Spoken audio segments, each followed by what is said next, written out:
केंद्र के 5 जून 2020 के अध्यादेश और लोकसभा में पारित बिल के विरोध में आज से प्रदेश की 247 मंडियों में हड़ताल है। राजस्थान खाद्य पदार्थ व्यापार संघ के चेयरमैन बाबूलाल गुप्ता ने बंद की घोषणा करते हुए कहा कि केंद्र सरकार ने हठधर्मिता करते हुए किसान, मजदूर, व्यापारी और आड़तियों की आवाज नहीं सुनी है। राजस्थान के 25 सांसदों को पत्र लिखकर केंद्र से तुरंत ये कानून वापस लेने की मांग की है। प्रदेश के सभी 200 विधायकों से मंडियों को बचाने की मांग की गई है।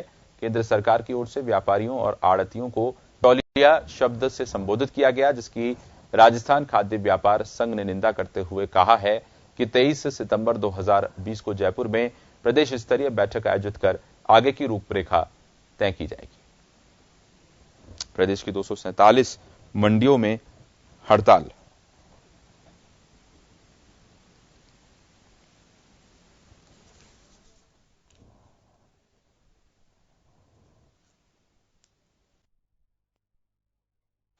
के विरोध में यह हड़ताल है।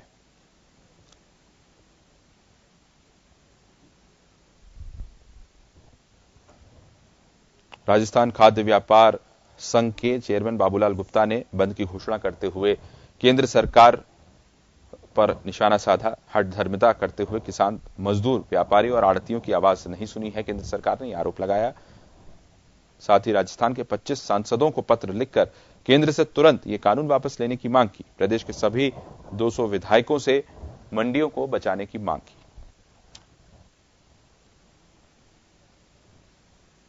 राजस्थान खाद्य पदार्थ व्यापार संघ के चेयरमैन बाबूलाल गुप्ता ने 247 मंडियों को बंद करने की घोषणा की।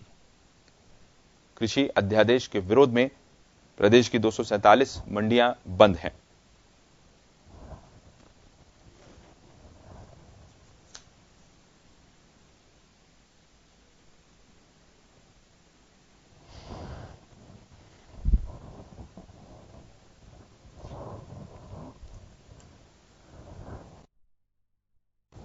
तो राजस्थान खाद्य पदार्थ व्यापार संघ के चेयरमैन बाबूलाल गुप्ता जी हमारे साथ जुड़ गए हैं इस खबर पर चर्चा करने के लिए, अपना पक्ष रखने के लिए, अपनी राय रखने के लिए। बहुत स्वागत है बाबूलाल जी। सबसे पहले तो हमसे बातचीत करने के लिए बहुत धन्यवाद। आपकी क्या प्रमुख मांगे हैं? कौन से ऐसे बिंदु हैं इस बिल के, इस विधेयक के, जिसका आप विरोध जता रहे हैं?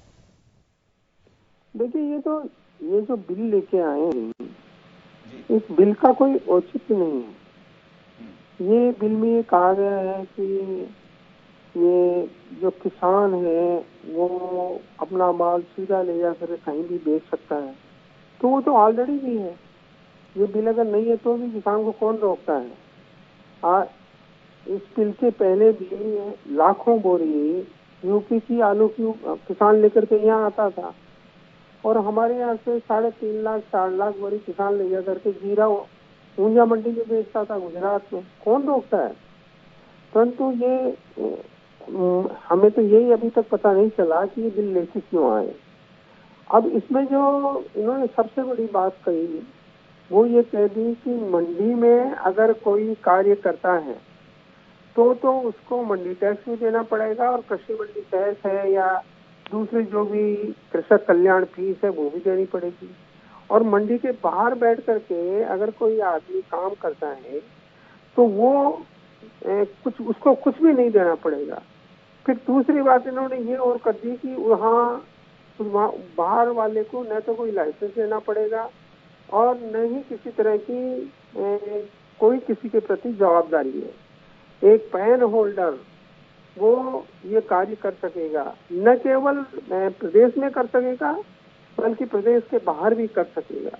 इस तरह की इन्होंने ये छूट दी है।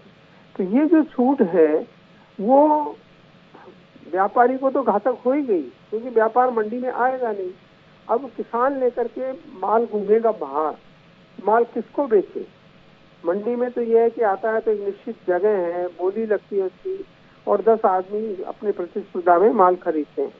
इसमें वहां कुछ ऐसी व्यवस्था नहीं है, वो लेकर के कहाँ घूमेगा माल। तो इन्होंने क्या किया कि ये जो हमारा, मैं समझ लीजिए कि 1961 में इन्होंने एक्ट बनाया था, उस एक्ट को इन्होंने खत्म करने की कोशिश की है। कहते तो ये है कि एपीएमसी मार्केट को हमने तो स्वतंत्र छोड़ रखा है। स्वतंत्र तो आपने छोड़ दिया, परंतु जब यहाँ तो सारे टैक्स लग रहे हैं और बाहर टैक्स नहीं लग रहे, यहाँ लाइसेंस चाहिए, बाहर लाइसेंस नहीं चाहिए, ये सारी दुविधाएं हैं।